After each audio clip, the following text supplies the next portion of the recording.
जय हिंद।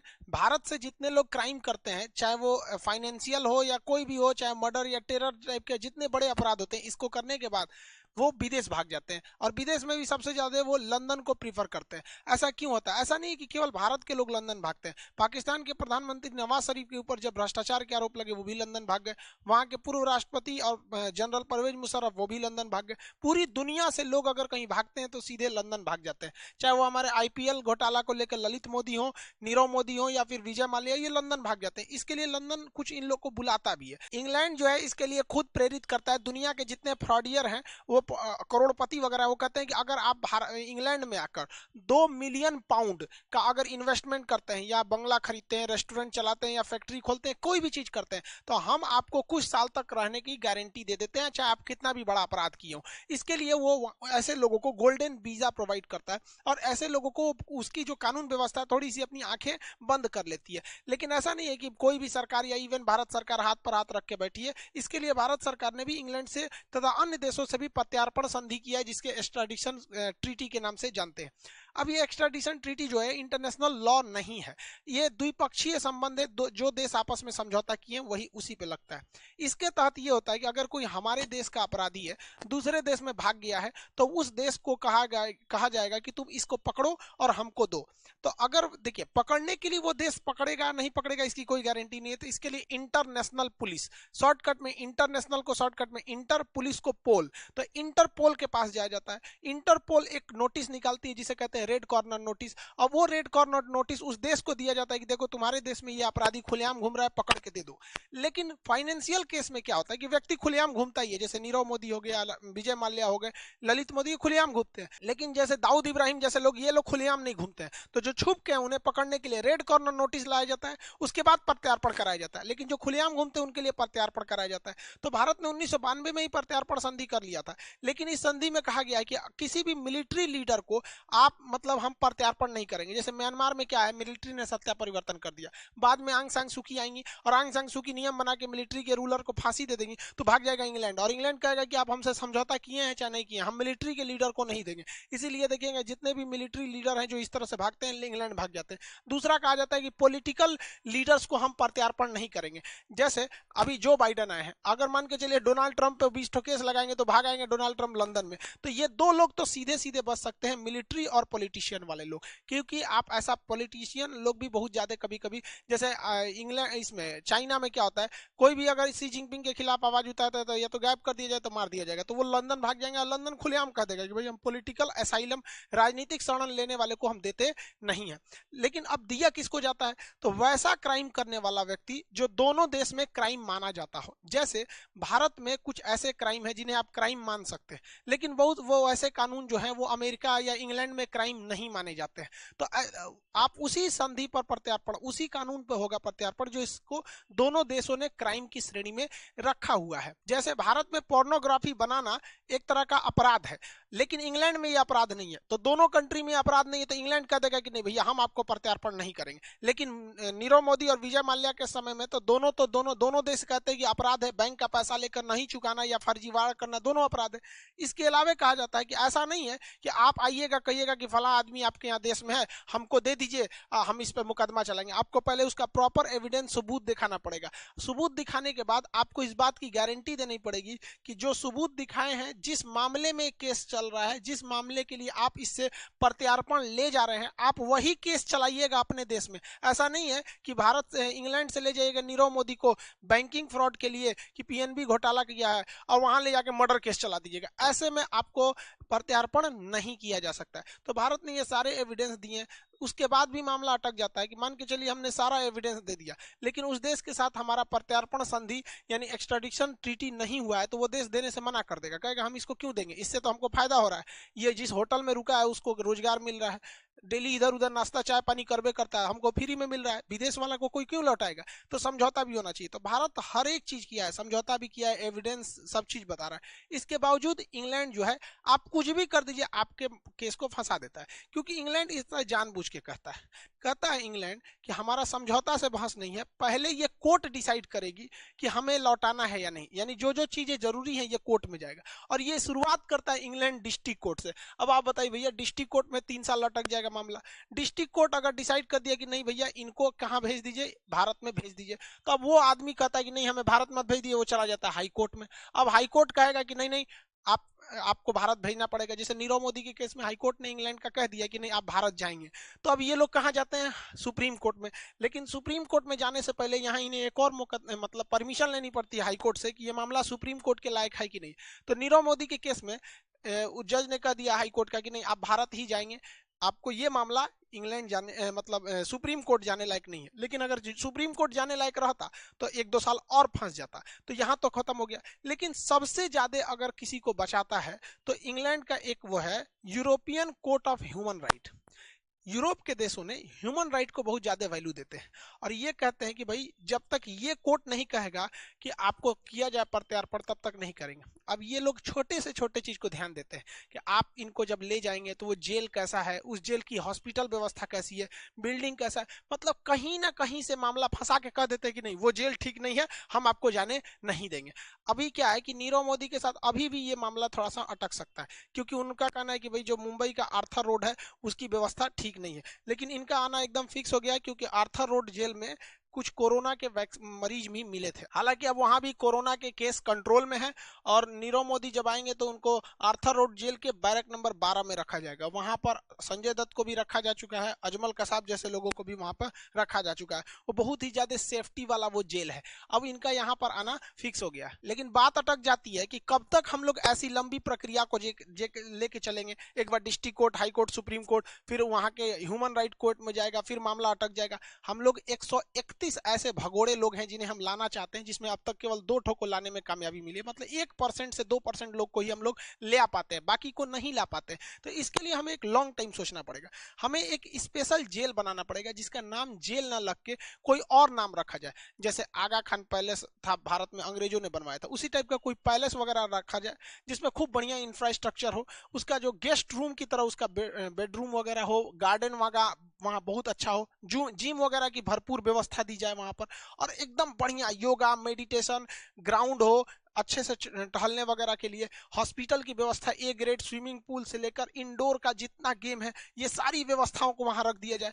बेहतरीन ढंग का वहां पे रेस्टोरेंट टाइप का अंदर बना दीजिए, किचन हो, वेल फर्निश बाथरूम वगैरह हर चीज बढ़िया हो, लाइब्रेरी हो, अपना सारा चीज हो, और उसको वेल एस्टेब्लिश करके इंग्लैंड का जो कोर्ट है उसको और जो वहां का ह्यूमन राइट कोर्ट है उसको एक बार निमंत्रण दिया जाए कि आप आइए हमारे यहाँ, हम खर्च देते हैं और जांच कीजिए कि हमने ये जो व्यवस्था दिया है इसमें कोई कमी तो नहीं है। और अगर वो कमी कहते हैं तो फिर उसको फिर से सुधार के उनसे एनओसी ले लिया जाए, नो ऑब्जेक्शन सर्टिफिकेट, की बहुत अच्छा पैलेस है। उनको बताना नहीं है कि जेल है, नहीं तो सोच रहा फिर अटका देगा सब।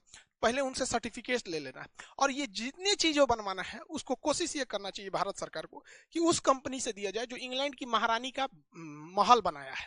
हर चीज जो कंपनी का उनके यहाँ टॉयलेट बाथरूम है वही लगाओ, किचन जो वहां बना मतलब एकदम सेम, ताकि इंग्लैंड का कोई भी कोर्ट या फिर ह्यूमन राइट ये ना कह सके कि इस महल में, इस पैलेस में किसी चीज की कमी है।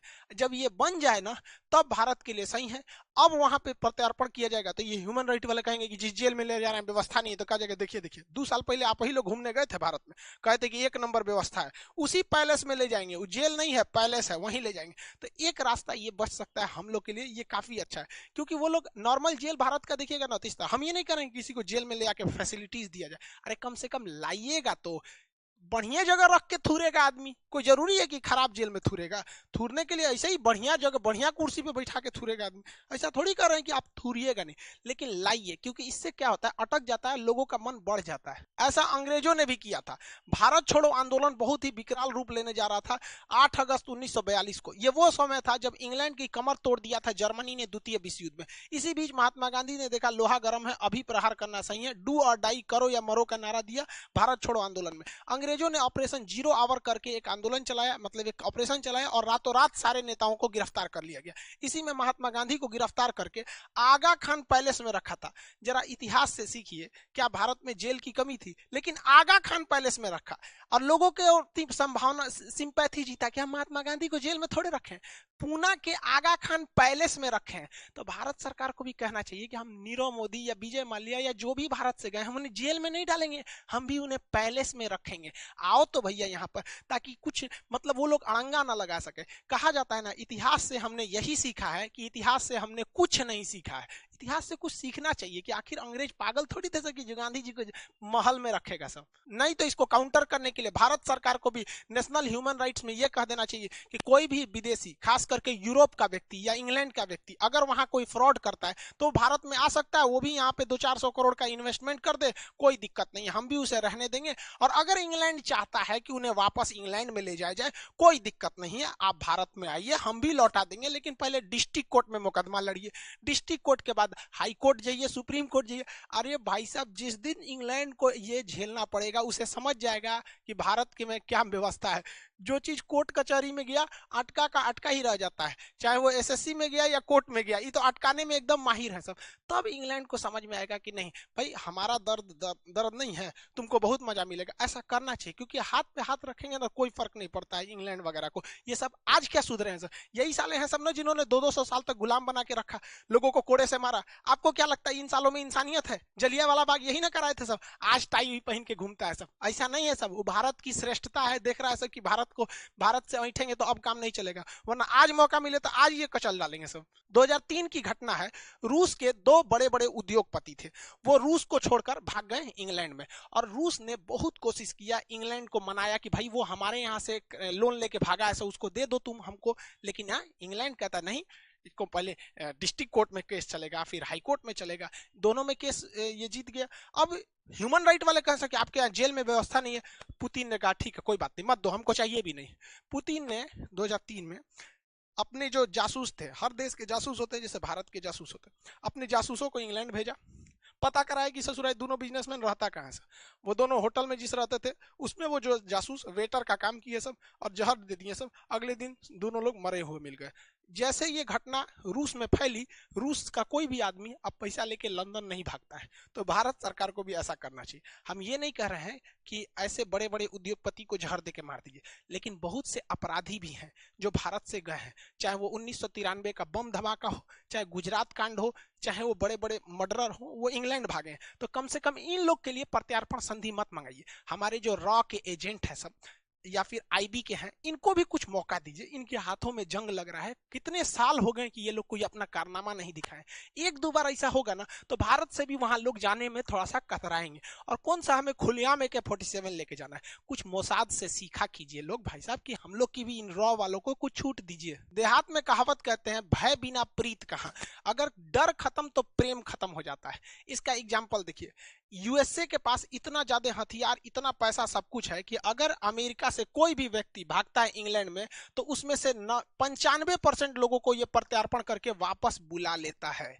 वही भारत का देखेंगे तो भारत से जितने लोग इंग्लैंड जाते हैं उसका 1% लोग को भी भारत नहीं बुला पाता है, जबकि दोनों में सेम समझौता हुआ है। ये पावरफुल है इसलिए ही कर लेता है। तो हम लोग को ये दोहरी नीति अपनाते हैं अंग्रेज सब, शुरुआत से ही इन लोग की कहानी सेम रही है। तो ऐसे हाथ पे हाथ रखने से मन बढ़ने लगेगा। और जो बैंकों का पैसा ये बड़े बड़े उद्योगपति लेके जा रहे हैं, जरा याद कीजिए कि गरीब के अकाउंट में अगर पैसे कम हो गए तो उल्टे पैसे काट लिए जाते हैं। अगर गरीब ने अपना लोन नहीं चुकाया तो बैंक अपना बाउंसर भेज देती है, उन लोग को पीटा जाता है। ट्रैक्टर का पैसा नहीं चुकाया तो घर से आके ट्रैक्टर लेके चले जाते हैं, क्योंकि उन लोग गरीब हैं, उन पे चढ़ सकते हैं। और ये अमीर लोग हजारों हजारों करोड़, 10,000 करोड़, 14,000 करोड़, इतना इतना पैसा लेके जाएंगे, वो उनका पैसा थोड़ी है। या बैंक में जो पैसा है, बैंक लोन बांटती है, बैंक के दादा का पैसा है, वो इन्हीं गरीब लोगों का पैसा है। और वही बैंक जब डूब जाती है तो मोनिटोरियम लगा दिया जाता है कि आप 5,000 से ज्यादा नहीं निकाल सकते हैं। अभी कई तो बैंक डूबे थे सब, महाराष्ट्र से लेके कई बैंक डूबे सब वहां पर। तो किसी की बेटी की शादी है, मोनिटोरियम लगा दीजिए कि आप 10,000 से ज्यादा नहीं निकालेंगे। किसी के हार्ट का ऑपरेशन कराना है, हम टीवी पे देख रहे थे, न्यूज पे, कि एक बेचारे बूढ़े थे, कर रहे थे ऑपरेशन कराना है, आप कह रहे हैं 20,000 से ज्यादा नहीं निकलेगा। हम अपने पैसे को हमको सिखाइएगा आप कि कितना नहीं निकाल सकते हैं। रखने के टाइम तो आपने कुछ नहीं बोला था कि इतना क्यों रख रहे हैं, निकालने के टाइम इतना। हम ये नहीं कह रहे हैं कि गवर्नमेंट जानबूझ के कर रही है, लेकिन ये इन लोग की गलती की वजह से एक गरीब आदमी क्यों भुगतेगा? वही अमेरिका में क्यों नहीं हो जाता है? ये सिस्टम सुधारना पड़ेगा। आप देखेंगे स्विस बैंक को, तो स्विस बैंक में भी क्या है, अमेरिका का पैसा तुरंत स्विस बैंक वापस कर देता है, भारत का नहीं वापस कर पाता है। भारत के करोड़ों रुपए स्विस बैंक में। इवन जब मोदी जी 2014 में चुनाव जीते थे तो एसआईटी का गठन किया था, सबसे पहला काम उन्होंने यही किया था शपथ लेने के बाद कि एसआईटी का गठन किया गया काला धन का। रामदेव ने बाबा ने भी बहुत कुछ किया था। अब क्या हुआ काला धन का पता ही नहीं चला।